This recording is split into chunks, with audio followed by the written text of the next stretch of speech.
Hello साथीहरू, कस्तो हुनुहुन्छ? हावा चलेको हेर्नुहोस्। हावाले चाहिँ हिजो पनि कतिजनाको सागहरू फलफुलहरू बिगार्यो है, असिनाले। अब फेरि हावा चल्न सुरु भइरहेको छ।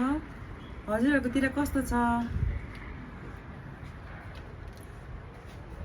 हाम्रो चाहिँ यहीँ फुल आमाले उठाउँदै राख्दै गर्दैछ। सबै ध्वजाहरू पनि झारी पठाएछ हावाले हो। हावा चल्दैछ।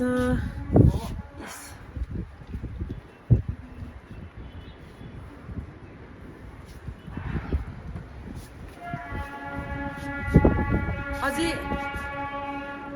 यहाँ हेर्नुहोस् त, हावा चलेको है। अब यो हावाले चाहिँ म चाहिँ यहाँ मेरो घरकै यहाँ बरन्डामा छु। हावा चल्नु सुरु भयो। अब हजुरहरूको पनि सबै फुलहरू सागसब्जीहरू जोगाउनुहोस्। अनि हजुरहरू पनि होसियारीसँगले बस्नुहोस्। हिजो पनि असिना पुरा आयो है। असिनाले कति चुट्यो, कति धनजनलाई नोक्सान पार्यो। अनि तपाईँहरू सबैजना सेफ रहनुहोस्। Be carefully. Okay, take care, bye by.